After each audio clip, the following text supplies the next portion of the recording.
I know it is a very hectic process, and it is probably not the best time of the year. Our students are having their master thesis defenses exams, but I believe the topic is very important because I always have an opinion that Islamic finance is not just about the finance. It is Islamic finance and economy, and it covers everything. And I believe urbanism is actually should cover all dimensions.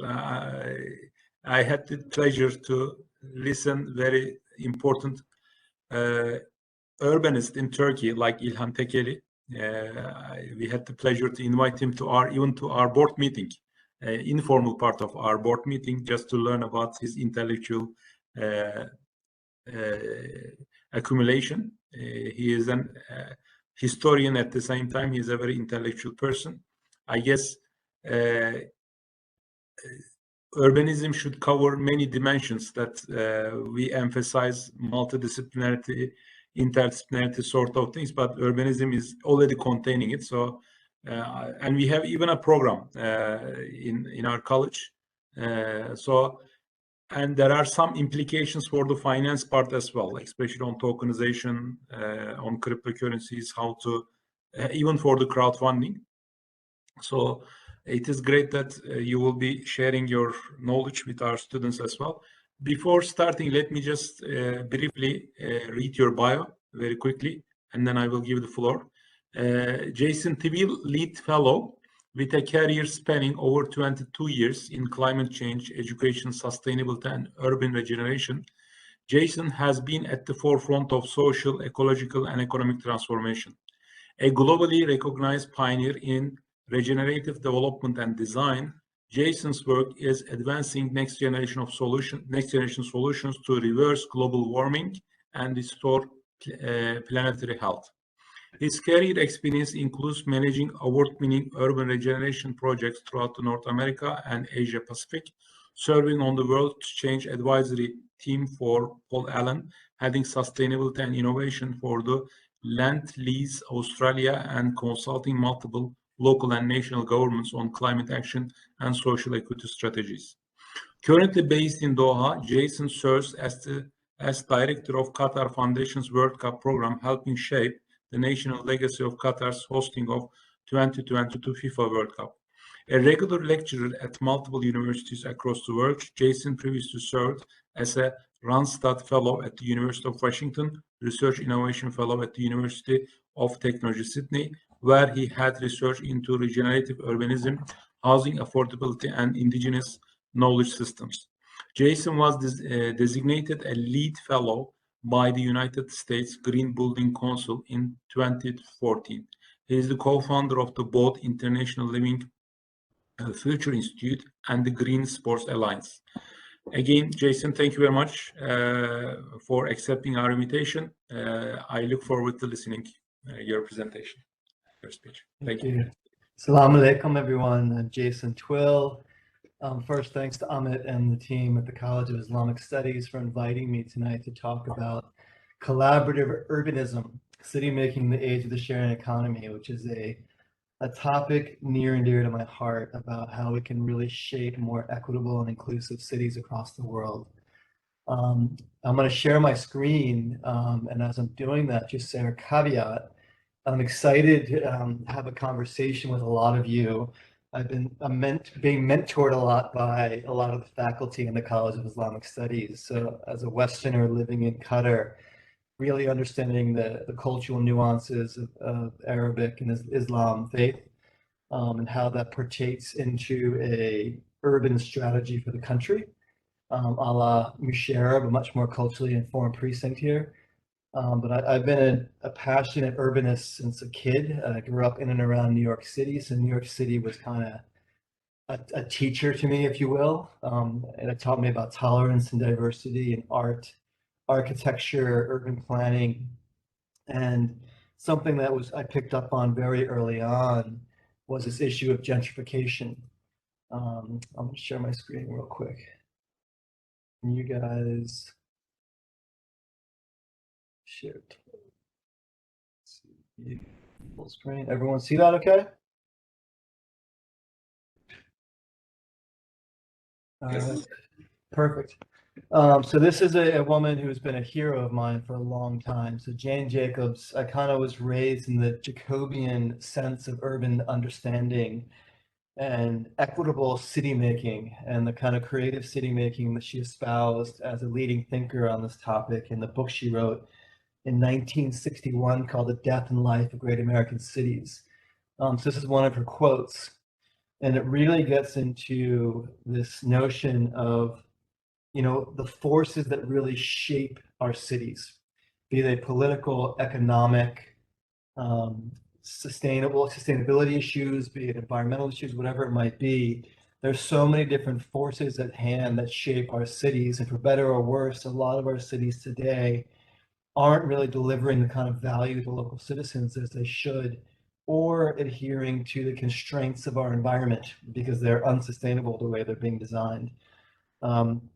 So as a kind of New York City kid, and growing up with a lot of friends who were artists or social activists or writers, designers that had more kind of creative sector jobs, I saw a lot of my friends being displaced from living in, you know, New York because of the affordability issues that big cities create when you don't have like a system that controls and tempers the inflation of housing costs and living costs in a city. So this notion of how cities are created by everyone and everyone should have a say in how their cities are shaped around them is a quote that I love by Jane Jacobs. But it's been a thesis that I've been kind of pulling on for about 15 years, and really started when I was asked to do a presentation in Vancouver, British Columbia in 2011 on like the future of urban housing. And instead of going out and just, you know, typically researching what North Europe was doing, like in Copenhagen, the usual suspects of creative urbanism, I decided to interview a bunch of high school students in Seattle, where I was living at the time, and brought an architect and a builder on board with me to just interview them and the kind of, you know, what they forecasted. They were 17 or 18 years old at the time, but how they perceived themselves living in cities in their mid-20s. And right off the bat, they didn't want to own a car. They didn't want to own a bike, but they want access to these things and access to sustainable mobility. They wanted to grow 30% of their food on site. They wanted to be able to share part of their home to visitors, or, you know, lease it out for temporary stays like an Airbnb. So they were kind of describing what's now become as co-living, as some people on the call might be aware of. And it's this kind of millennial and generational shift in how people want to live and inhabit cities.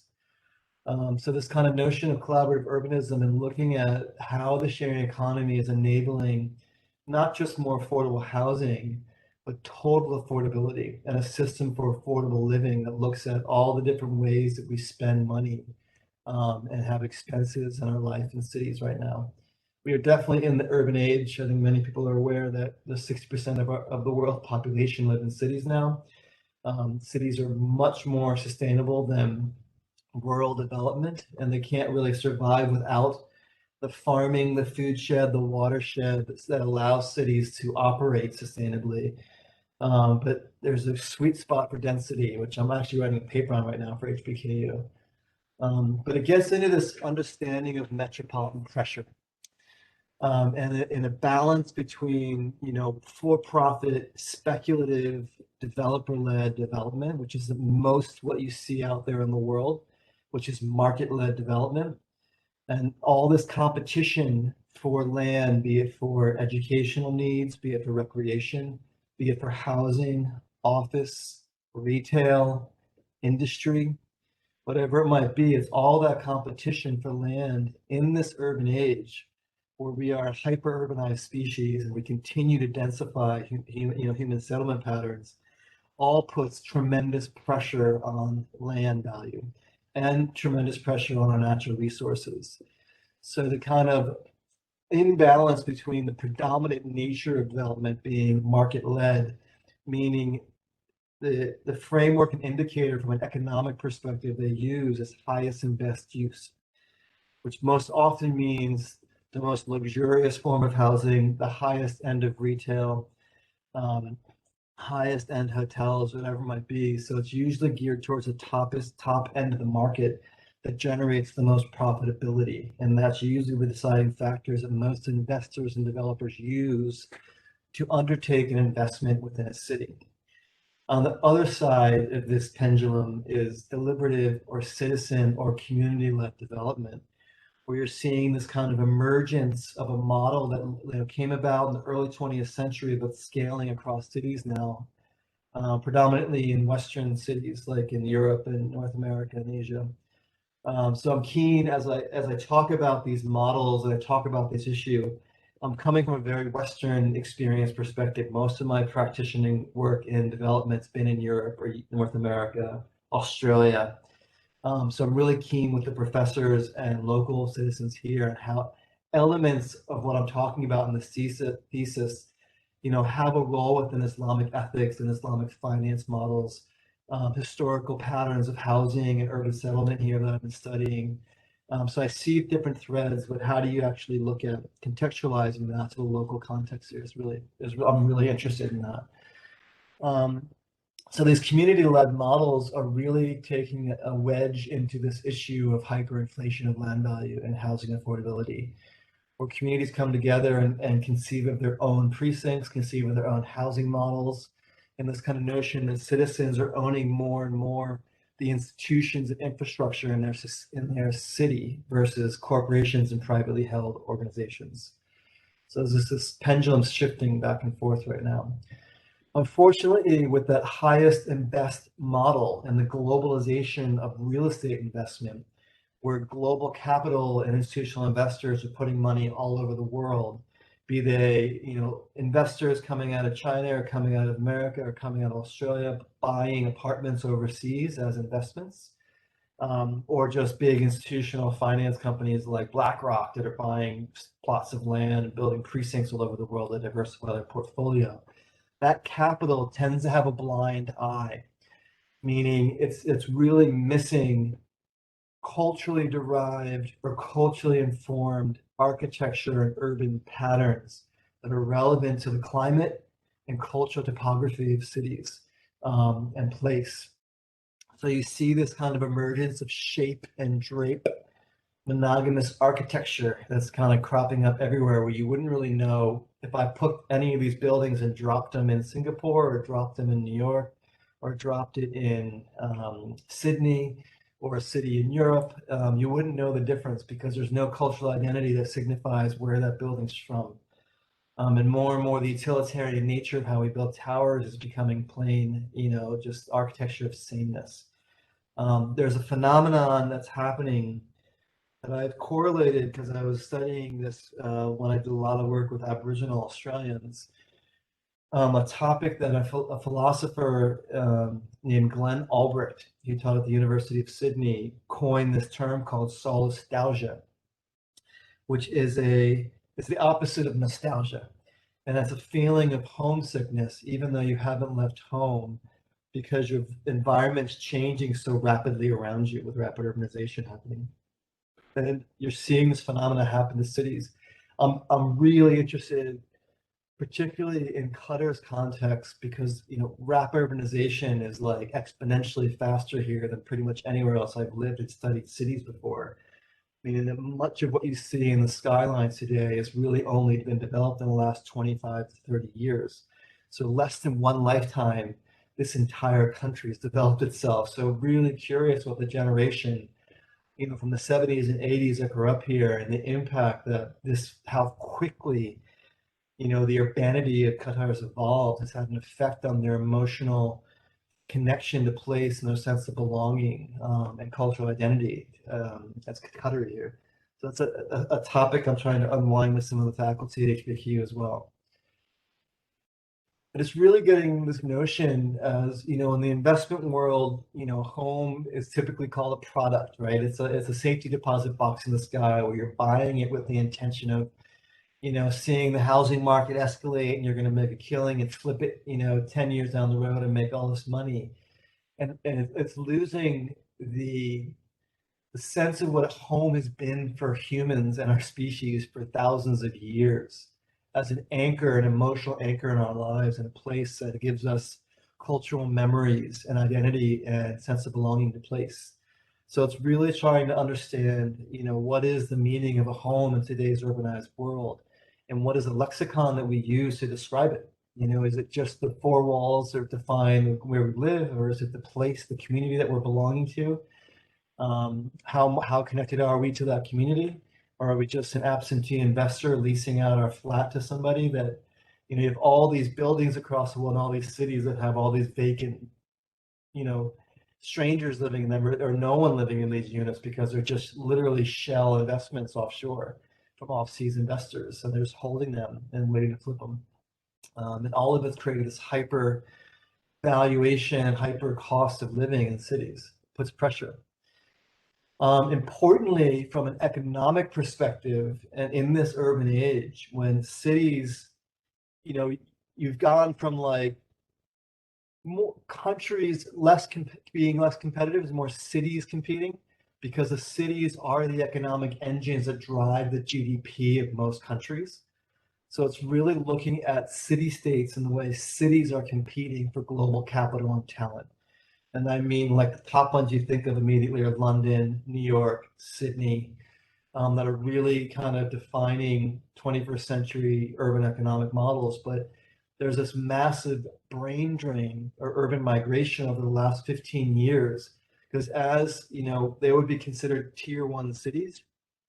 Tier one cities are all over the world, like San Francisco, Sydney, Melbourne, London, Vienna. Most European cities are considered tier one cities.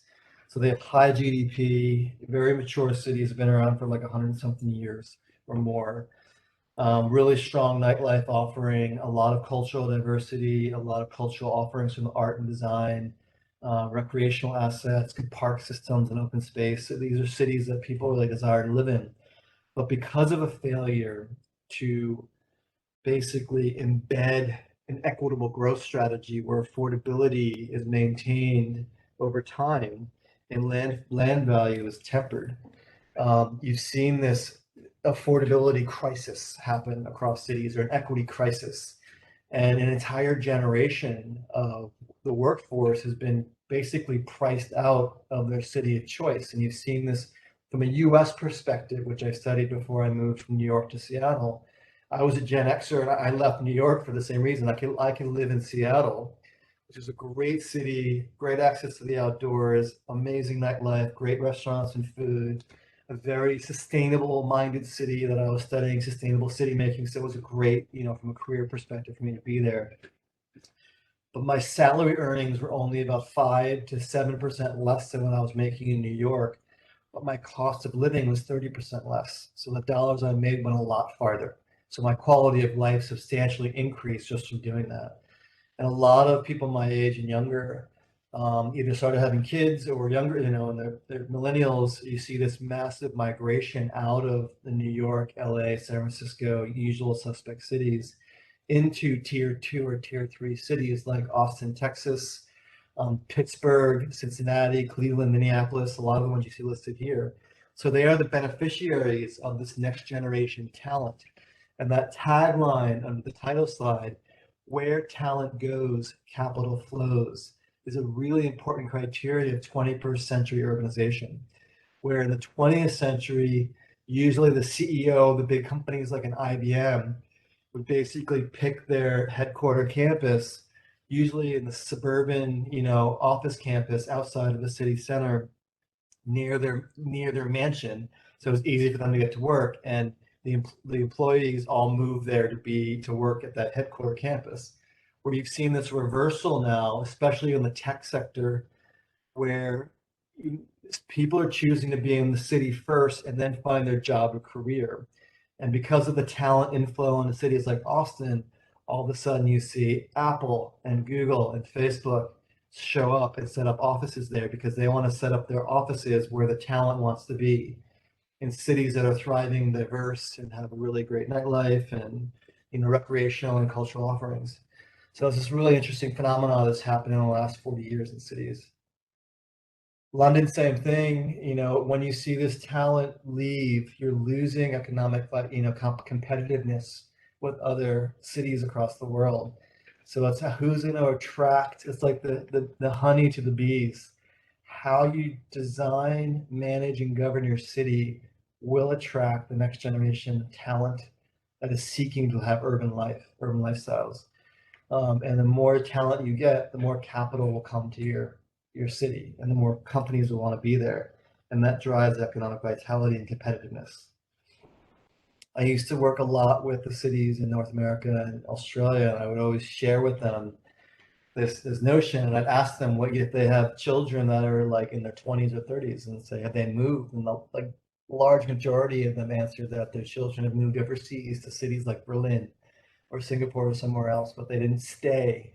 And even though that city invested in those those kids and went to university there, when they graduated, they left because they couldn't afford to live where they grew up. So it's really important that we are understanding this kind of tectonic shift in generational attitudes and thinking around urban lifestyle and the needs and wants of different generations that are out there. I've always been a huge fan of reverse mentoring, and this is why my eyes opened up wide when I interviewed high school students when I was in my 30s about what kind of housing they wanted, because that struck me as like, wow, this is a very cool generation that wants something very different than what we're building right now. So we ought to start planning how we think about catering to them in 5 to 10 years. So this is one that's in Australia that we use to kind of really talk about the migration and generational shift happening in cities. In the US, a big number now is that Generation Alpha. So it's the children of millennials that's growing up. That's another big boom of population that's happening. It goes out to 2025. So it's, the more you understand the dynamics and wants and needs of this generation, the more we can cater to that and ensure that there's an affordable and, I guess, desirable way that they can live in cities. So what I've seen happen, what I like to call is like an immune response to the disease of inaffordability in our cities, is this kind of, people that aren't migrating or are multi-generational, living in a city that they grew up in and they have, heritage in, are deciding to stay and figuring out really clever ways to kind of work outside the box. There's different financing methodologies. They're working with different banks. They're working with the government directly. They're avoiding market-led urbanization and setting up their own way of how they want to live in cities, which is defining a more economically diverse, population, more sustainable from an environmental and ecological perspective, and much more socially cohesive. The other issue that we're dealing with, in addition to the equity crisis, is a crisis of social isolation and loneliness. So a lot of these models I'll be talking about today are really ones that get to the heart of how you look at community and social cohesion in cities. As a New Yorker, you're like one of the densest cities in the world, but you're also can have the most anonymity and social isolation and loneliness when you're a stranger. You're around like 15 million strangers, if it makes sense when I say that. So the more connected you are to people in your building and the population size, there's a whole science around that I'll get into, is really, really crucial that we have to understand and be more sophisticated how we think about this with urban housing and precincts. What I love is in the models I'll share with you today is this kind of synergy between innovation and co-creation. When you have, people and community directly involved in shaping a community or a precinct or a housing project, you have this incredible fertile ground for innovation and new ideas, because you're dealing with not just the unilateral vision and ideation of a developer or what government planning says that you can do or can't do. You're dealing with citizens that are living in that place that already have good social connections and a really strong understanding of how they want to live. And it's their money being invested in what level of sustainability they want the precinct to be, how they want their mobility system to be. Is it electric cars or electric bikes or no cars at all? All these really innovative ideas are flowing that are leading to some of the most creative housing models in the world right now. And like the sharing economy, which is platform heavy, asset light, this notion of asset access versus ownership what do we really need to own privately or individually versus what we can have access to collectively has been challenging, and impacting urban form in particular, but housing in particular, where you might have not sacrifice, compromise having a smaller private living space, which is more affordable when you collectively have access to a whole array of central communal assets like music rooms and maker workshops, co-working spaces, to really enrich a broader way to live an urban life and have access to all these different things, but you're sharing the cost of those across a lot of different units and homeowners. So it just changes the dynamic of affordability and what you can add value to as an urban resident. And really thinking about how you recreate what we call street life, urban street life, and the kind of, the way that we engage with our community. How do you recreate a little bit of that street life in a vertical context in a city? A lot of research was done with a lot of architects in the UK in the last several years, and really forecasting out how much space they feel will be allocated to common amenity and urban residential buildings by like the middle of the century, and it's like 40 to 50%. To really increase quality of life, well-being, mental health, wellness, social cohesion, and sustainability. So you're seeing a lot of different diversity of uses and this kind of notion of vertical street life within a building. And this emergence of what we call micro-neighbourhoods. And this gets into degrees of privacy. And I know from doing a lot of research, privacy is a central theme culturally in different housing models and urban patterns in Qatar, with majlises and separate entrances and privacy between genders and all that. So I know there's something really interesting here to look at. So you have your more traditional dwellings that you have, and you'll see this number 50 dwellings pop up, and I'll explain that in a minute, versus kind of a shared living model where you have a host of common amenities, like pools, gyms, workshops, cinema rooms, maker spaces that you can kind of collaborate in and have social interaction. But then you have a choice of more private, life that you have within that building. Co-living is a more recent model, and I'd say it's a more mature model that's come from the kind of micro unit space, but it's very catered and curated, housing environment.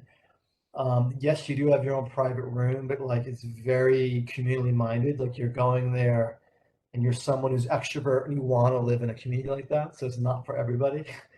But again, there's degrees of privacy, and how you design that in those degrees of privacy into a building is really important. But you see this kind of density of like 20 to 50 dwellings, which is historically a number that comes from co-housing. I'll talk about in a little bit. But there is a science to community. And in recent years, I've been following a lot of the work of Robin Dunbar, who's the head of social and evolutionary neuroscience research at University of Oxford. And he had been conducting an incredibly interesting amount of research on neurology or frontal cortex and correlations of social groupings, primarily in primates, and kind of the scale of social groupings that he studied for years and years, like decades, on primates. But about a decade ago, he took, I guess, the framework for all that research and basically imposed that on the human brain and started studying the social dynamics and neurology of humans.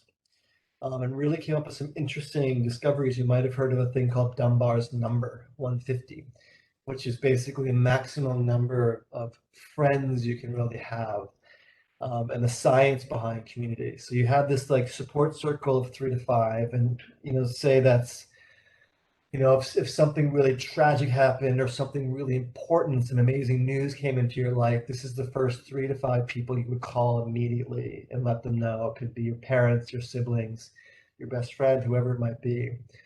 And that next level up, the sympathy circle, meaning if something, tragic happened, someone died, or there was a birth or something like that, and again, this is like a broader group around you, like your friends and social network that you really trust and confide in for sympathy. Then you have this trust circle that's a bit bigger. It goes between this 50 and 150 number. And that's really you have the facial recognition, you have name recognition, you know enough about this person and their family and their life and, their history and experience, that there's a certain level of trust and rapport with them.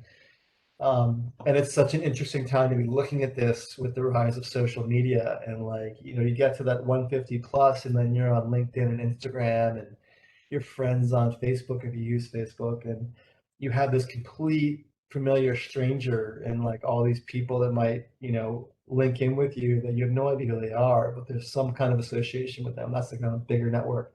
That 150 number is largely more in a community context, looking at whether you're in a faith group. So it might be like the group that you know from your mosque or your church or other place of worship. It could be military, it could be something more structural like your school, but that grouping size. But what I've studied in correlation to this, and in 50 years of applied learning in co-housing, which is one early form of community-led development, there is this magic number of 50 adults. And it has to do with trust, decision-making, and governance. So when you have less than 20 people, particularly in a housing community, it leaves too much room open for someone to domineer that group and have too much influence and power over a group. But when you have beyond 50, it dilutes the amount of contribution you have as an individual within that group to contribute. So you kind of lose your sense of contribution to that group.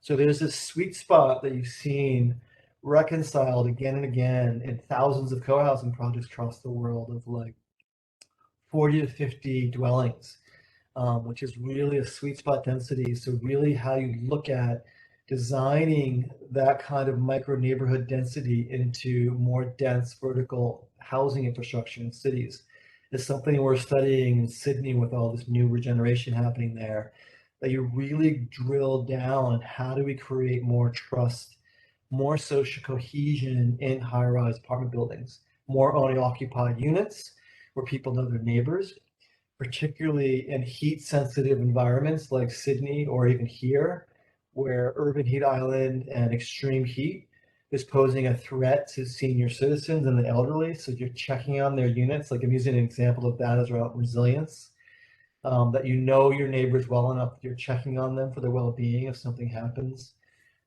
There's something in there that's missing in the way we've been designing more anonymous apartment buildings for investors out there lately. And it all boils down to this notion of city living as a shared experience and tapping into this kind of desire of all the next generations coming into cities right now. So again, looking at this from a systems perspective, what are the different leverage points that we look at that look at total affordable living, not just housing? The first one is land, and we get into some housing models. I'll share some examples around this. And again, these are all examples from Europe, Australia, Asia. So I'm keen to understand. I'm still researching, and I'm new to this in this region. So I've been reading about the heritage in the Middle Eastern Gulf cities. So I know there's going to be some studies in there. And you mentioned Istanbul, Ahmet, and there's a guy named Orhan Aysen that I know really well.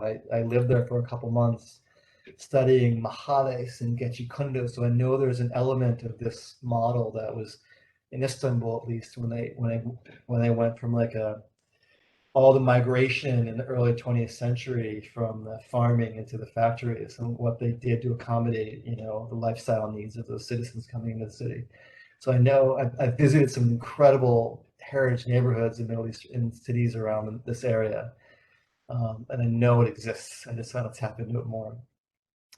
But I'll first dive into land, and the first one I'll talk about is community land trust, which is a vital tool that governments and communities can use specifically to temper land value inflation and create permanent, intergenerational, affordable housing, affordable retail, and affordable office space, because you can basically put anything on top of a CLT.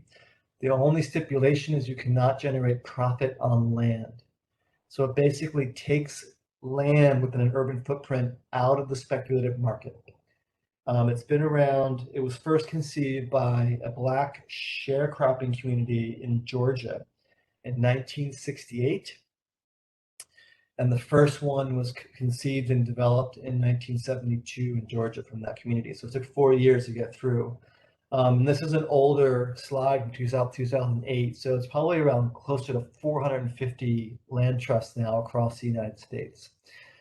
75% are first home buyers, which is a crucial factor because most people that aren't able to buy homes right now are first-time home buyers that just cannot save enough money fast enough to beat market inflation of house values. So they're always kind of behind the inflation because wages are stagnating.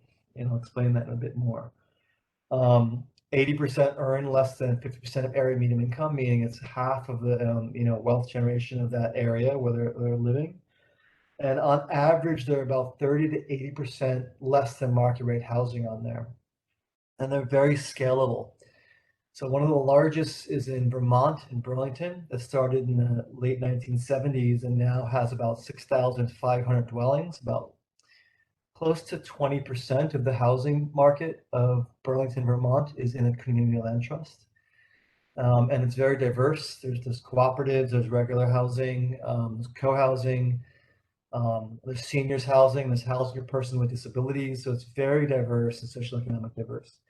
But the other thing that's really cool, because you've seen the commodification of cities more and more, and what I call the franchisation of cities, where all you have is luxury franchise retailers dominating streets, and urban retail is dying right now because it's not really meeting local needs.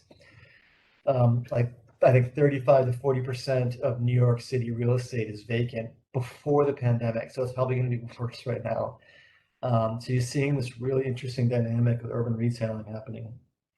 And it's because, again, local mom and pop shops can't keep up with the inflation value, and landlords keep jacking up the rent, and it just prices them out. And all the people with like giant franchise luxury companies can get in there.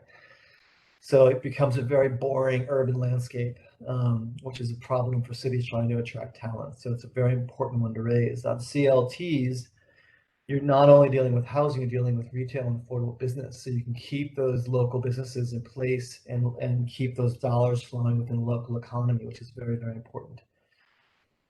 How a land trust works is basically usually a deal between community members and the government, where land is ceded to them at a cost or sometimes for free. And CLT residents then form a board. Mostly are, a third of them are people living in housing on top of the land trust. A third are community residents or business owners there as well. And a third might be experts like tax attorneys, lawyers, accountants that give them technical support on how they manage and operate. What you see on the right there is the Burlington CLT, the Champlain Housing Trust in Burlington. It's a phenomenal mechanism. Importantly, if you look at how you're planning and governing a city, if you put CLTs in place strategically around an urban growth strategy, so no matter what pressure happens in that city for land, these areas will always be permanently affordable, so you can keep low-wage income earners close to their jobs. And one of the biggest issues you're seeing right now is that because wage growth is so much slower and lagging behind housing value growth, you have this phenomenon like in Sydney, where I think by the time you matched a wage earner, typical trade, or a social worker within Sydney, by the time their wage earnings matched the affordability of a home, they were 2 hours away from their place of work. And you think about the strain that has on your mobility system, your carbon footprint, your train, your traffic, your road infrastructure, your telecommunications, whatever it might be, that's the pressure we're talking about. So having more jobs close to homes and figuring out how to create a more socially economic diverse strategy for city growth is crucial. I won't get into the nuts and bolts of this, but if you have any questions on this, I can answer them later and get more technical on it. Another really important one is in London. I went to this one right at the end of 2019 before the pandemic. Amazing project where they took an old hospital and converted it into a mixed-use precinct. And a part of the development was gifted over to a land trust by the City of London. And you can see a market rate home there is costing £775,000. But the London Community Trust is only paying $182,000 for that same unit. So again, the diversity of income levels that a housing community can accommodate is super important. So I lived in a rent stabilized home in New York City, which we still have. And it was about, $1,500 a month, US dollars a month. But the doorman who worked in our building lived in a 3-bedroom for $450 a month, 3 blocks away. So it was super important that he was close by, and that creates that rich diversity, in cities. That's so important. So you don't create these ghettos of the rich, as the mayor of Paris calls them, where you just have this monoculture of luxury housing everywhere, and it creates a very boring city. I'll go into housing now, just knowing there's hot spots. Again, I mentioned like Europe, North America, in Australia, you're seeing this kind of really strong emergence of these models. Deliberative is just the opposite of speculative. These are people coming together, forming an owner-occupied, intentional housing community where they can shape their own urban living style. Where they sit on the housing continuum is super important. All that pink area we would classify as social or public housing. So it's very much government, either fully government assisted financed housing or partially financed by government. Affordable is also subsidized affordable housing. Usually these are between like 30% of market rate cost. That break even scenario, when you get to the right of that, you're in this intermediate, right? So you're below market, but your market rate is all the way on the right, where your highest and best use, highest profit. But either community led or sometimes architect led is a model that's being very well known in Germany, is intermediate housing. So again, it's people that don't qualify. There's many, that if you look at the population demographics of cities right now, that whole core cohort of people migrating out of cities are typically people that earn an income level that don't qualify them for subsidized affordable housing, yet they can't afford market rate. So they're stuck in this middle mush area where they have to basically live somewhere else in the world that's affordable. So getting an intermediate housing model embedded in a city's housing strategy is crucial to really look at the ladder that it creates between social, affordable, intermediate, and market rate housing. Super important to create diversity in a city. So the models I'll talk about are all within that yellow band of intermediate housing. I mentioned co-housing. Similar to the community land trust, the first co-housing project was conceived in Denmark in 1972, the exact same year. A group of neighbors was reading an article in a newspaper in Copenhagen at the time around how every child should have 100 parents, 100 mentors, whatever it was, and they took that literally and set up what became known as the first contemporary co-housing community, and it's still a thriving community to this day. But it really spun off this different idea, particularly at the time when the counterculture movement was happening and sustainability was becoming more important in the 70s. Environment was important, energy resource management was important.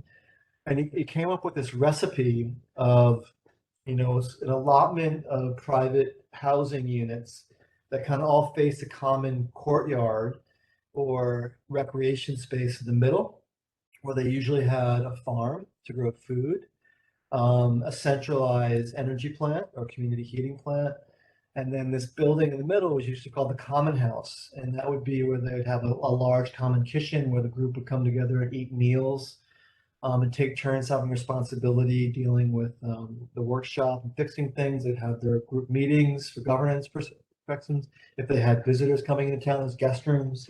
There's usually always childcare facilities there as well. So again, a community coming together intentionally to really look at how they can live more sustainably and more affordably in cities. And this model has pervaded the world over. You notice that cars are kind of off to the side. They're usually not, there's no car parking in the house. It's always off to the side. So you're seeing this massive growth across the US, particularly in senior housing. So I think there's a couple thousand now co-housing projects across North America, Canada included, but all over the world. You've seen this model pervade. And in more recent times, you've seen it pervade in a vertical context. So it's the compression of that model as we urbanize and the vertical nature of co-housing that's really spinning off some really innovative ways that people are living. This is one in Leeds in the UK called LILAC, which stands for Low Income Living Affordable Community. It's not the prettiest looking precinct. I visited this in 2019 as well. It's designed to passive house standards, so it's nearly carbon neutral. A lot of its energy is generated from on-site renewable energy. There is a massive urban farm that they get a lot of their food from. A lot of materials were locally sourced using timber frame construction and concrete insulated panels. So the technology of the building is really sophisticated. But what kind of really separates this one from other ones is they really push the boundaries of financing and structuring the governance model of the community. And what I mean by that is they've completely decoupled themselves out of the housing market. So anyone living here, no one pays more than 30% of their income for their home. Whether you are a doctor making a couple £100,000 a year, or versus a janitor making a fraction of that, no one here pays more than 30%. So there's a cross subsidization that happens because there are people who do have good salaries that want to live in this community, and they're spending 30% of their income, which is the universal threshold for affordability that banks use to qualify you for loans, is whether or not you spend more than 30% on your house. So there's a very broad range of income levels of people that live in this community. And then the inflation of their shares. So they own shares in a company that owns the community. So you have a more of a cooperative model. So you like stock in a company, and that company owns the community. So your shares inflate and are tied to wage inflation, not housing inflation. That's where they're very unique. And again, I mentioned earlier, the issue that we're seeing with the affordability crisis is that on average, our mean wages globally aren't really inflating at the speed and scale to match housing inflation. So there's a generation that's always out of reach of affording to own a home in a city, or at least partially own a home in a city through models like this. It's a really clever model.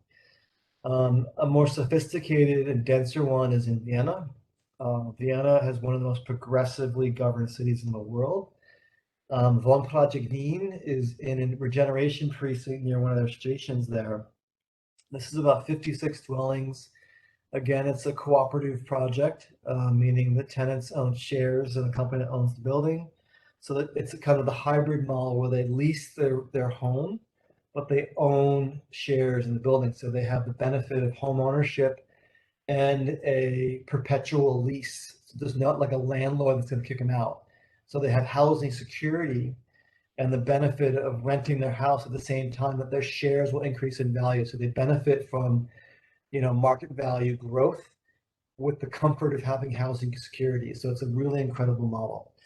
But this one has a beautiful common kitchen. Most people that live here are professionals that have kids. They have a chef that cooks for them breakfast, lunch, and dinner. So they have incredible meals every day. They have a common library and workspace. They have a cafe at the ground level. They have a electric bike sharing scheme, car share scheme. They have a food cooperative in the basement. They have a music room. They have a workshop. They have a child's play space. They have an amphitheater where they have lectures downstairs and invite people to have parties and host events that they make money off of. So it's a really clever, it's just finished about 3 or 4 years ago. So it's rather new. And what's great is that it stands out when people are again involved in designing their community and not have the heavy-handed developer value engineering costs. You have a very creatively expressed building design. So when I take people through this precinct, you see in the window there all the other buildings in the background, and I walk them through. I say, pick out the building that's the cooperative. Almost always people can pick this building out because it looks distinctly different than everything else around it. The balconies are a lot bigger. There's more ample, ground plane design and retail. There's more plants around the building, meaning the building's cared for a bit differently better. And it's also very scalable. This is one of my favorite projects in the world. This is in Zurich, Switzerland, called Mehrzahl Wohnen, which means more than living, and it's Hunziker complex. So this again is 100% community-driven precinct, but it's 13 buildings, about 550 dwellings. The architecture is incredible. Not only is it like super affordable housing, but they have electric cargo bikes for people to take, go get groceries. So they thought of everything. There's an orphanage here, childcare facilities, a teenager playground, which is only teenagers allowed. So there's a whole thing on teenage society. Experimental living models are here. It is probably one of the most sustainable housing precincts in the world. There's a whole museum dedicated to how they designed and conceived the precincts, how they got it through government, how they got planning approval. Everything is open book, so they share how they did it. And what's great is it's setting a whole new precedent for design excellence. So these projects, the governments of like Vienna and Zurich are using to set the benchmark for design excellence for the entire industry. So they're challenging the developers to build their housing better because these projects are setting a better benchmark because they're very better designed. This is a cluster housing experimental floor plate where you see these private dwellings on the edges. But when you come out of your home, you're not going into a vacant corridor or an elevator lobby bank. You're coming into a dining room, a living room, a recreation room where you share with other people on that floor. It was originally designed for seniors who were dealing with social isolation issues. But what happened was a lot of young families with kids actually were the demand for these units. So a lot of young families live in these buildings and wanted their kids to grow up in a more communal environment. There's been some interesting research on kids growing up in co-housing that are excelling in their careers and in school, by the way, because they had multiple mentors to learn from, not just the parents. There's really interesting research there. Baugruppe is in Germany, very similar model, urban co-housing, but architect-led. These are people that branched off because they're looking for more quality design, something that was more affordable, about 20 to 30% below market, something that generated more social cohesion within the building itself, and something that gave back to the broader community around the development. So this is 10% of all new dwellings in Berlin, about 1,000 buildings, over the last 40 years. So it's very prominent. I'm just going to use one example here, which is called Big Yard in Berlin. And knowing that they're catering to a certain demographic of young families with kids, and how we were really thinking about, as we continue to urbanize, how we're shaping cities for children and child-centric urbanism. So this one conceived of a giant backyard that connected all the different townhouses on one side and the apartments on the other. And transparently, so the people have their eyes when they're cooking, the mothers and fathers cooking in the ground level, they could see all the kids playing in the backyard, and they knew they were safe and secure back there because it was within the boundaries of the precinct. They weren't out in the street where cars were. It's a very, very clever design. It's sold out like hotcakes, and it's being recreated in different malls across Berlin right now. The other reason architects are choosing this model, because they have a sense of creative freedom. There's a lot more creative expression and cultural identity that can be conveyed within the building design. That's just using ones in Spain, as you might recognize that one, Gaudi. But just it gives a bit of cultural identity to the landscape that we're designing in. I'm going to skip co-living because I'm seeing what time it is, and I want to go into other models. But co-living is basically a advanced form of rental housing where it's micro rent month to month. Sometimes there's 18 square meter units, but they have all the same crazy common amenity, but it's very for profit. It's relatively expensive, but it's like catering to the millennial generation looking for a much more curated living environment with peers that link to their careers and professions. So it links them into their city of choice and how they're going to develop, be as a graphic designer or something like that. So it is making a wave, but it's more an investor developer led model. I like more peer-to-peer stuff. I'll get into mobility. Again, peer-to-peer. When I think about things like Airbnb or Uber, these are what we call the death stars of the sharing economy. They should not be part of the sharing economy at all because they're single corporations that are making a killing and destroying the urban fabric that we live in and are not treating workers fairly. So this is really about peer-to-peer ownership, where citizens collectively own a company or organization. So Spinlister is one of them, where you can sign up. Again, this is like a global bike sharing platform. So if you're arriving in any of these cities or traveling around the world, you can go on here and you can rent a bike from a local citizen who's not using it all the time. So it's getting better utilization of an asset that you might own. I have 2 bikes right behind me that I put up on there, and people coming into Doha for the World Cup want to use my bike, no problem. You're insured, you get, you know who's doing it. There's a platform for that, but I can make a little money from my bike, and it's collectively owned by the citizens who own the bikes on the infrastructure. It's the same thing with this car sharing. We've seen a lot of car sharing happen across cities. Moto has been around since 1999. It's one of the pioneers. It's a citizen-owned car sharing club within Vancouver, British Columbia, which went all electric. So it was the first carbon neutral one. This is like a decade ago, so this is a long time ago. I know we're struggling getting electric cars here, but it's going to come. When the Nissan Leaf, got their first wave deployed in North America, Vancouver and Seattle were the first recipients of a lot of those. And this group, the members who are part of the cooperative car share system make money. So not only do they have access to cars when needed, they also get dividends for being a co-owner of the company that runs it. So again, creating a hyper-local economic model where that money is flowing back into the people in the community and not being sucked out to some company like Uber in New York, Airbnb in San Francisco. Those dollars are used locally and spent locally and recycled locally. And that's something that's really a challenge for cities right now. How do you keep your dollars flowing locally is crucial. Car next door is the same exact thing with your car. I was a member of this when I was in Sydney. So I live very close to the city center. I rode my bike usually during the week, so we only use the car on the weekend really to get our kids to soccer. But so my car just sat there all week being unutilized, so I made money off of it. So people would use my car and take trips somewhere in the city for a fraction of the price it cost them to rent a car or take an Uber. So I made money with my car sitting on the street. So this is a very popular model right now in Australia.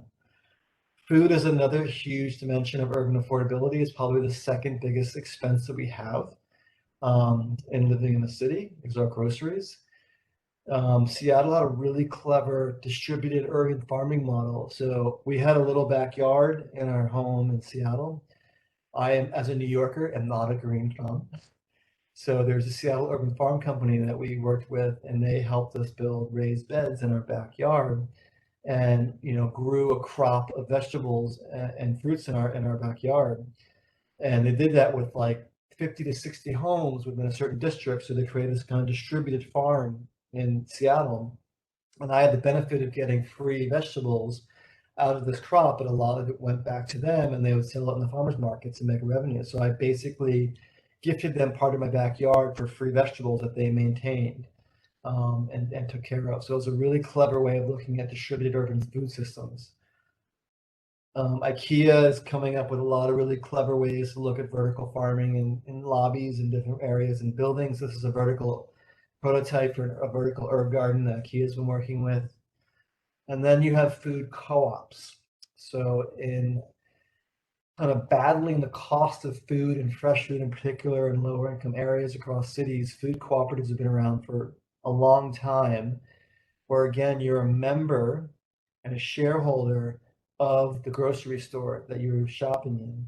So when I was in Brooklyn, my wife and I were members of a food cooperative there, and we would volunteer once or twice a week to do bagging or stock shelves, something like that. And for that, that was part of our contribution as a member and volunteer. But we spent probably half the amount of money we would spend in a regular grocery store, like a Monoprix or a Quick Carrefour you have here. So food cooperatives are making a huge wave right now, come back in cities, which is another way to look at urban affordability and social connectedness, knowing where your food's coming from, knowing where the farmers are, where how you're getting your food, where it's grown, how local is it, how sustainable is it, is organic. When you're part of the food co-op, you know all that stuff. You know the people that are involved in that food system. So really crucial. Commerce is another crucial one. I talked about my bike being shared. Like the common one is drills. How many people need to own a drill and how often do you use it, particularly in an apartment? Peerby is kind of based on Amsterdam and went global. It's basically a digital asset library shared library.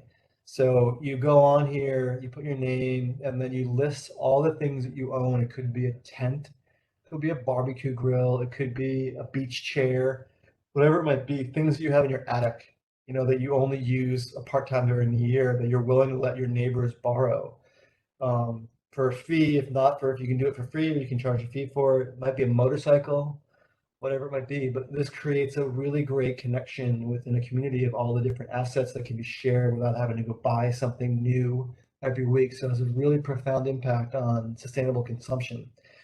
I just tested this in Sydney, and it started it, and it grew really quickly in my community in Sydney. People started borrowing camping equipment or others, so they didn't have to always go buy something new if they're doing something. They can borrow from the neighbors, and it connected people again. It was a way to connect people. You might have heard of a little company called Amazon.com.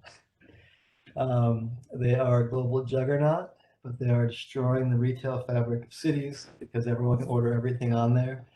Fairmondo is a counterpoint to that, in that it's only equitable and fair trade can be sold on the platform.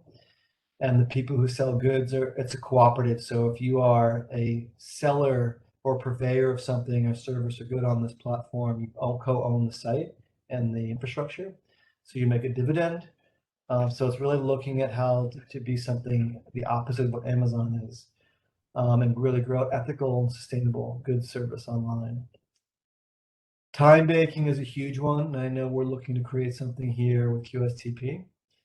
Time banking is, instead of using dollars within a community, you use time as your sense of income and revenue spending.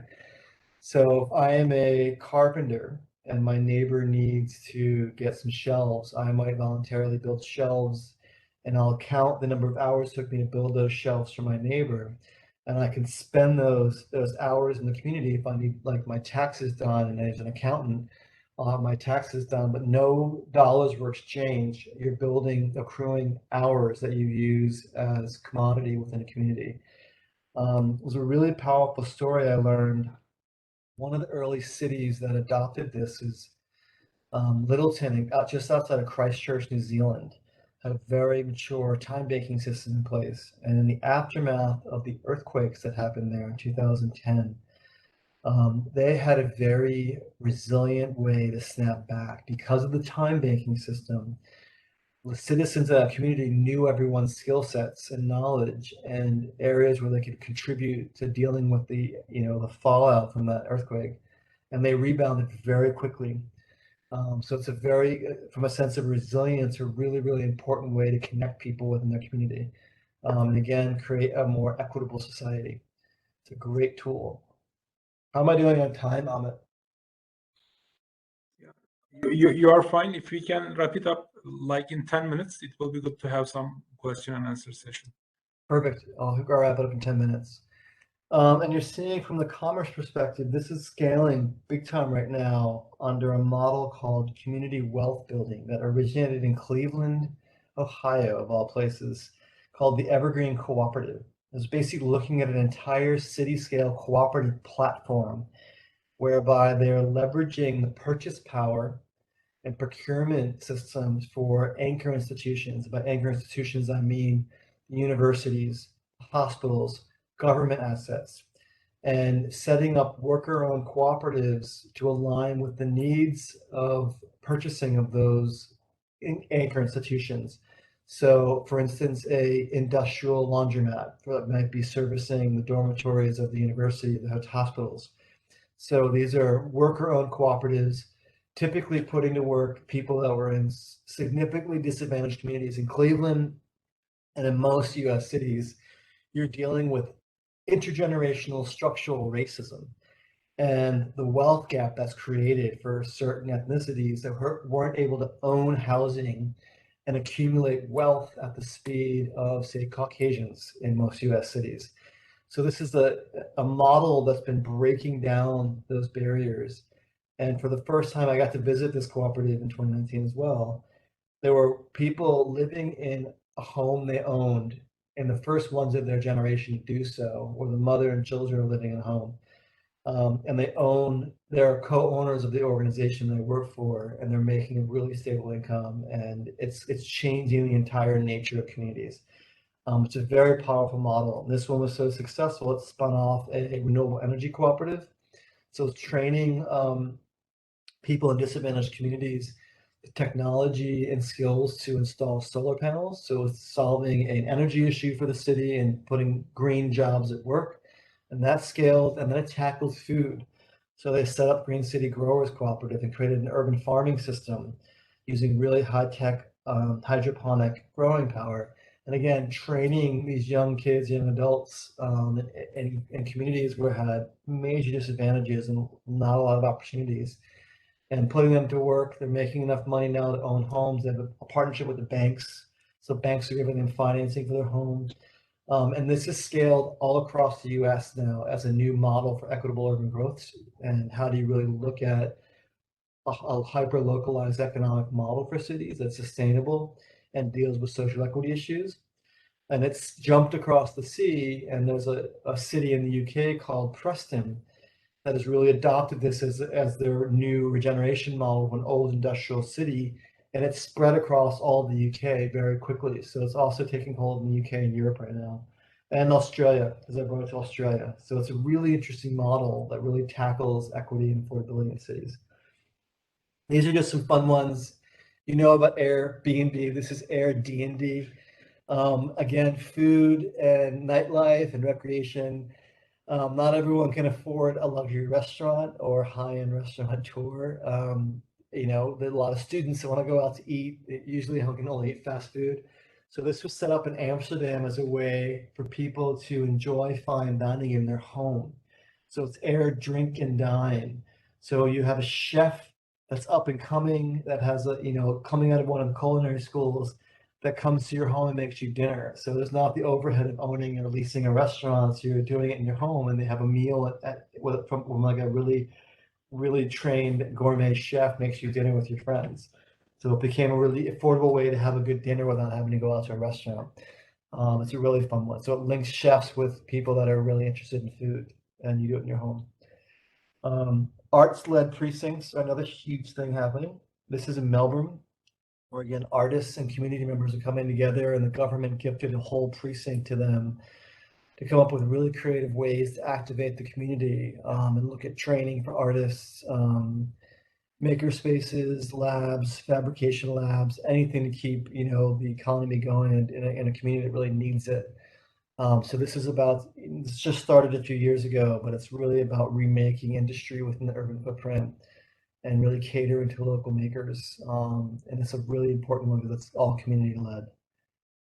And then you have this crazy one in Berlin that I love. It's a huge tourism attractor. This is an entire precinct on the Spree River that's entirely run, managed, and developed by artists and restaurateurs. So you're not allowed to make any profit here. In the years that it's been evolving, there's restaurants, there's a music studio, there's a creative theater, there's a bakery, there is a coffee shop, there's a maker's lab, there's a nightclub. It's got all this incredible infrastructure. It's all built to code. Really, it makes it look like it's not with the building design. It makes it look like it's shacks, but there's like concrete and structure, and it's all life safety. There's sprinklers and everything in there. But it's this huge, creative community on the Spree River there.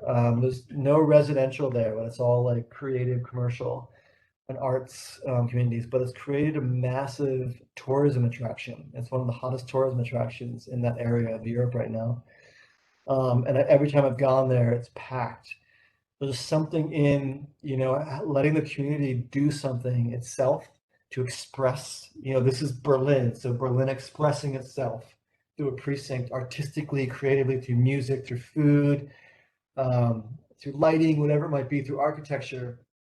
I'm always interested to see how other cities can take that on. I would say the closest thing here would be the fire station, which was like a rebirth of an old infrastructure there. But like, what else can be done to really express the cultural heritage of Qatar and the arts here and heritage here as well? I love going there. It's a fun place to visit. And that is the end of my talk. A bit longer than I expected. That's my short version of the lecture, by the way. Thank you very much, Jason. It was very informative and it is very interesting, especially we are working on digitalization, fintech issues, and everybody's talking about the communities, much more on the actual communities that people live together and so on. And I believe it is quite complementarity. Probably when people feel isolated in space and they are becoming more of a community in the digital space, probably they even need more of an actual community.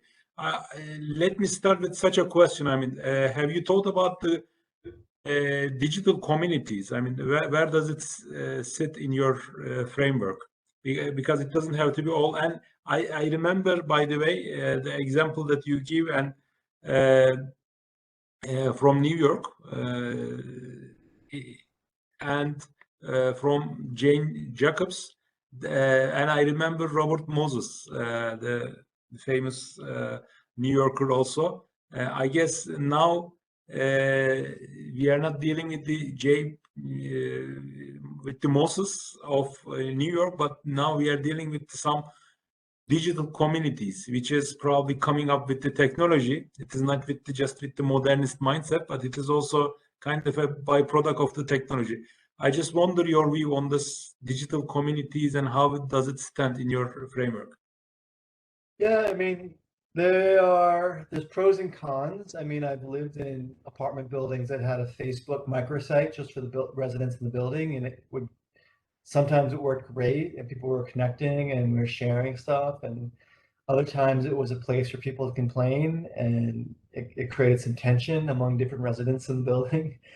So as long as what's different about these communities is they're intentional. People are going into them knowing that they're choosing something where there's going to be more community in place and more sustainable lifestyle and living models in place.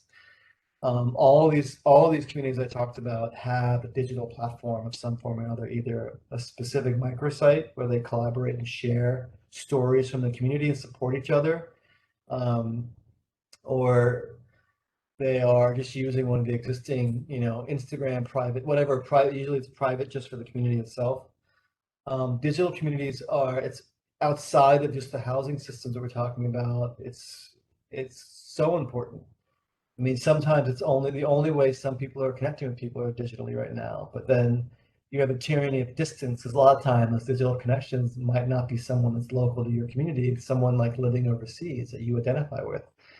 Like what would have been pen pals, 50, 60 years ago are now digital pen pals. So I think digital communities are super important. It's not a one-size-fits-all answer. I think there's a role for digital communities to play, just in the context of how that community is being formed. Like when we have those little subgroups on Facebook or Instagram where I join because I'm interested in a certain topic, and I tend not, I can't use myself because I'm not the best at that. But I do get attracted to certain types of thinkers. But I'm old school. Like I met a bunch of urbanists for coffee in Mashera a couple weeks ago, and I want to set up a little, urbanist group, and we want to have dinners once a month and talk about cities and ideation and challenge and debate, because I want to be face to face a lot of times. But I know a lot of people prefer digital connections, so it gives people choice, which is really important. And even it could be complementarity, because I mean, we don't want to do everything digitally. So if we are already quite digital in our daily life, probably we might even be more inclined to be living in close community that we can interact. Our kids could be interacting. So I consider it more of a complementarity rather than the substitute. Yeah. And one other question that before I give the floor to others, I will take the advantage of being the moderator. For the cities, the main reason is somewhat related with the amount of space allocated by the governments or by the municipalities for the residential purposes. For example, from Turkey, we don't have very strict residential spacing requirements. So always the city is expanded to both sides, to the all sides. But in Europe, I guess the zoning restrictions for the residential buildings are quite limited. And the advantage of having allowing people to have more zoning, probably it keeps the real estate prices lower, but it brings lots of other problems. How do you see the problem there? Because there is kind of a vicious circle. If you make a place kind of a cheaper, and if you make all those places like kind of community owned and it is a lower cost place, then there is another issue that probably the city is not dynamic enough, or people might just do not leave the places just because they might lose their right to, especially in New York. I know people are just, when they have $400 worth of rent, probably even they have better job opportunities somewhere else. Sure. Yeah, I would never advocate for. Do you think that there are? Yes, exactly. Oh, definitely. Like I see, it's a piece of the puzzle that supports more socially economic diverse cities. But I'm supportive of private development. I'm supportive of that because that's an economic engine for a city. You need that for offices, for residential, but it's just only it's rebalancing that. That's only private market rate housing. It creates a monoculture within a city. So how do you balance that with putting in intermediate, social, and affordable? So having a spectrum of housing offering that gives people more choice and more affordable offerings is, I think, really important. Zoning is a really crucial one that governs the supply of housing. That does have an impact on affordability, but then oversupply, you always have to think about the constraints you have, the biophysical constraints you have of a city. And are you living within a population density and infrastructure density that the land and region can support sustainably? So Qatar is a really interesting case point because there's a lot of wealth here and a lot of consumption with not a lot of biological carrying capacity. So you have this extreme ecological footprint here, which is the highest of any city in the world, or the highest of any country in the world is Qatar. So it lives on both extremes. So then it gets into how are you controlling population growth? How are you controlling housing supply? But governance and zoning is super important because, quality of housing is crucial. If you don't have rules around daylight, fresh air quality intake in a building, life safety standards, you have people cutting corners to the least cost outcome, which is dangerous and creates really bad urban blight, which is why a lot of mid-20th century housing blocks were torn down because it just created a really big problem for cities. What's good about these is kind of intentional community models is that they're actually generating more qualitative housing and more sustainable housing, and then the government's using them not against, but using them to influence private market housing. Exactly. It is kind of a regulatory dimension of the this also it's kind of a social safety net they're also providing, kind of, because you don't have to do all those housings like that. I mean, if there are options, at least it will regulate the private housing provisions as well. That's good. One thing I forgot to mention, though, that's important for the audience is that everywhere I've gone and studied this, the financial infrastructure behind these projects is different. So like the level of maturity and innovation in the banking sector in Germany and Austria and Switzerland is far more advanced than what I saw in Australia. So you'd get like a revolving loan fund from the government, a 60-year loan at 2%. So that the term and the understanding of patient capital that enables these projects to happen is crucial. I don't know if there's a correlation with that in Islamic finance and ethics, but the longer you have a mortgage term, the more affordability, because it basically flattens out the principal and interest payments on a loan. So I could do a lot more with a 60-year loan than a compressed 30 or 20-year loan.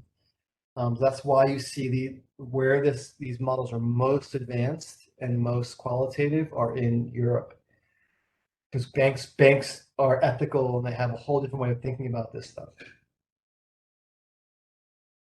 There are some examples also from Islamic finance coming up, like ETIS in Indonesia. They are providing affordable housing, and they are more concerned about the financing aspect, and even for the real estate development side. So they have even one representation in Qatar, as far as I know.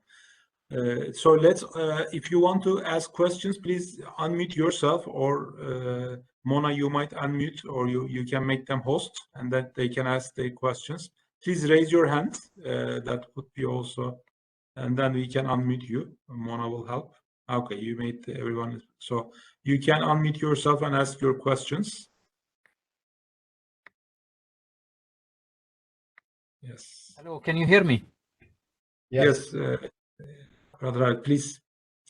Thank you, Jason, for the presentation. I've really thoroughly enjoyed your slides and the talk.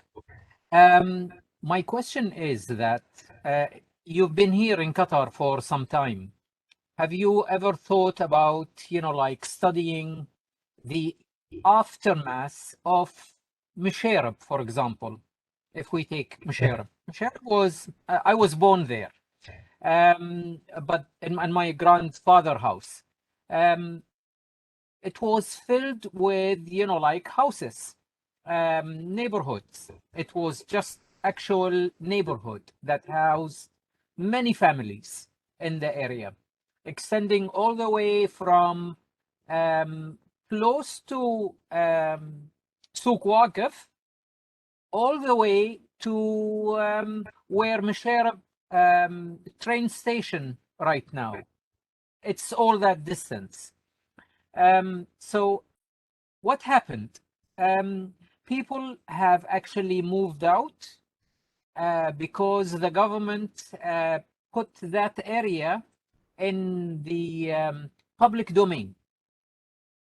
You know what's eminent domain is? It's like taking the land for the public purpose, or the, public good. As in, they will take your land to build a hospital in your neighborhood. And that's what happened to the whole area. Lots of the people who owned their houses and their shops and their land, their property had gone into eminent domain, and now we have Musharraf as you can see it. What impact did that have on the social, like structure of the Qatari people who were there? That needs, like really a specialist like yourself, I think, to actually study the social impact. And of course, there is a financial aspect. Dr. Ahmed will always, look for the financial aspect, being an economist. There must be a social aspect, but which one is more?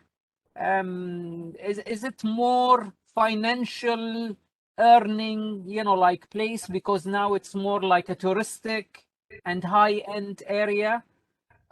Or what happened to the people who were just, like spread all over Doha in other areas, actually outside Doha? What happened to them from social interaction? Before, they used to actually socialize on daily basis by going from one house to another. Now you can't do that because you have to wait for, like a weekend or something, because it's a long distance to go to visit my old neighbor and so on. Yeah. So there must be, like cost for that from social point of view. And there are earnings from the financial point of view. So someone has to actually make that study and say, yes, we have this much of that and this much of that, and like the earning justify the means. So does that ring any bells, like in your A mind? huge bell. I'm not surprised that Thomas turned his camera on. Thomas is one of those urbanists that I had coffee with a few weeks ago.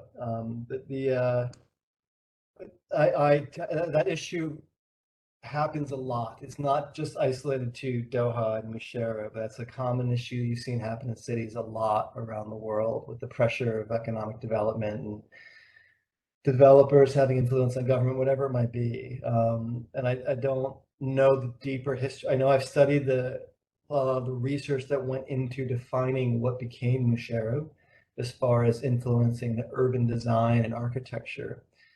But I don't know the full extent of the existing heritage community that was there and how much displacement happened because of it.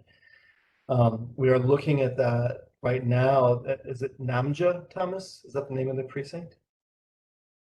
I think it's called Namja. It's another heritage precinct that has a similar issue as a lot of Main Street local businesses that are looking at being potentially displaced. And how do you look at the social network and vibrancy of these more heritage human scale precincts and the importance they play to the economic vitality and cultural identity and urban attractiveness of Doha?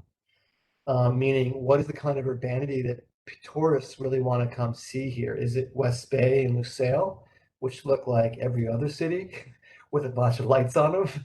Or is it more heritage, culturally informed, socially dynamic communities where people can get authentic experience from? Like there's something there, I think, that's really, really important to tap into.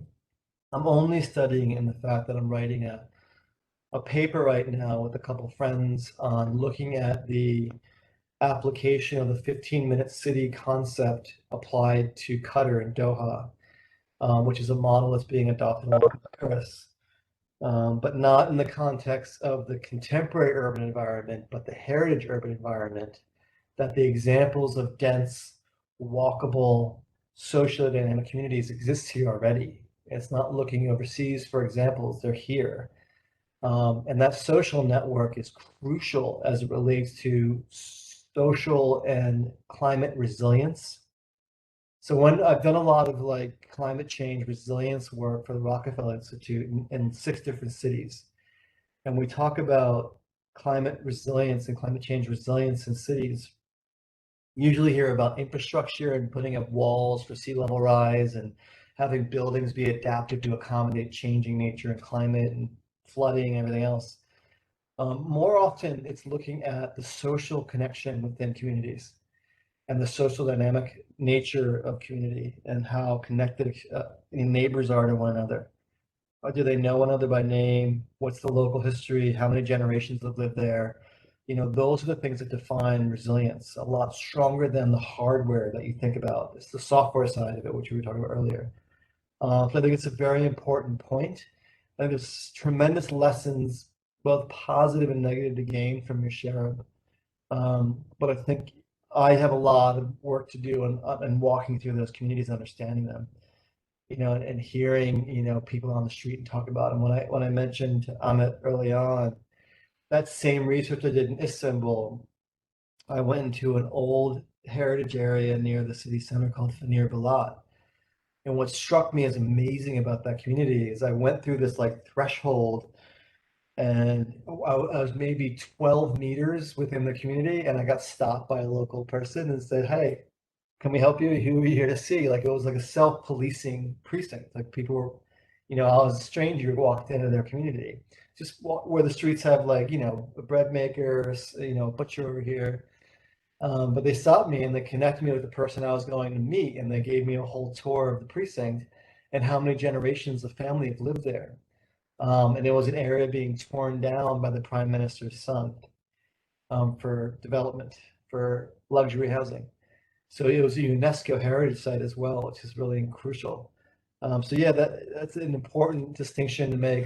The social connectedness and urban heritage and social fabric of cities is crucial. I know that really well from New York, and that issue that you're raising, and Robert Moses has mentioned, is one of the reasons I became a developer. I wanted to go into the lion's den and understand that issue and how I could work within the system to counteract that issue in cities. So most of my career has been about how do you develop a city and let a city grow without displacing its existing residents, or creating gentrification more often than not, which is a phenomenon that continues to happen across cities. So really, I'm glad you raised that issue. It's definitely something I'm interested in looking at further here. It's definitely similar to Little Italy in New York. Oh, You yeah. go there and they will stop you because you are a stranger. Yeah, for sure. I love that. I love that about cities. Little Italy might be Little China now. So, Yeah. so we are at over time, but if there is one more question, we may get it. You can turn off your camera or your mic and you can ask directly. Thank you, Halit, also for your question. It is very important topic and very imminent issue for us. So, If there are any questions from the questions, floor? let this be the beginning of a conversation, because I'm like a student. I spent a lot of time with Evren Tuck, who some of you might know, and Amit now has really become a good friend. So I'm learning from them, you know, like the cultural nuances of some of these concepts and how they get applied. And I'm really interested in my role with the World Cup. What is the urban legacy of Qatar after the World Cup? Like, how are we delivering value for the local citizens here? You know, how are we thinking about housing affordability for our graduate students coming out of school here? And how do we keep them in the country and their talent and their experience to apply to the future of this country? So all this stuff, you know, on the cards of how we're thinking about the future of this country and the urban strategy. But again, for me, it's really important that it's cultural-led, local-led thinking on cities, and not just copy pasting an image of a city and building skyscrapers that look like they're from somewhere else. So I'm really enamored by that. There is one question in the chat box. Let me read it, but let's get the answer in our next meeting, Jason, or very quick answer probably. It is from Yusuf Drajeye. Thank you, Mr. Jason and the panelists for wonderful presentation. And my question is, what area in collaborative urbanism you think Islamic finance can benefit from? I guess Islamic finance by nature is quite collaborative by nature. Yep. And there are some examples, but if Jason, you might want to give a very quick answer, that will be great. Yeah, I mean, the two biggest barriers that enable this more innovative way of thinking about equitable city making are financing and legal structures. Most of my time in Australia was with the banks and educating them on, you know, lending models and financial, like capital structuring for projects like this. And we even hired somebody from a bank in Berlin called GLS Bank to come and work with 4 of the big banks in Australia to build capacity and how they think about lending and what the role is looking at risk. It's a really important one. I don't know enough about Islamic financing, which is why I'm going to spend more time with Amit. But I know it's different than conventional Western finance, and there's a lot of broken things within Western financial infrastructure. But what I've learned in these models is that, you know, ethical financing has a major role to play in unlocking the future of cities and how they become more sustainable, more inclusive, and more equitable over time. Why it's so progressive in Europe is because a lot of those banks have come from, you know, historical political past that had a lot of solidarity in them. And I see the value of the kind, like how we spend our money in cities. Every dollar we spend or every dollar we lend is voting for the kind of city we want. So if we want a city that only caters to the highest end luxury, you know, market, or do we want a social, economic, diverse, creative, and collaborative, sustainable city? So I think Islamic finance has a key role to play. That's one of the things that I'm keen to understand and study and look at how it links to some of these concepts. So there's a local response to these issues coming from the Arabic and Islamic world. And again, I've only scratched the surface of that in different regions here. So there's so much for me to learn. So I'm being mentored by a lot of people in College of Islamic Studies, but it's a very important point, and financing is one of the key leverage points that makes these things happen. Exactly. And this is kind of a duty of Islamic finance researchers, including our PhD students, master students, to think about different possibilities, because some of those cooperative solutions could be quite Islamic. So that's why actually, I mean, we don't want to just study Islamic finance with very conventional sense of the Islamic finance. Islamic finance should be directed to very current contemporary questions. And these are, and I believe urbanism, these issues should be relevant to us. And Jason, thank you very much. It was quite good for us, I mean, to envisage different scenarios and to be informed about the different collaborative structures. I hope this will be giving good insights for our PhD students, master students to think about more on the financing aspects and also thinking about much broader topics.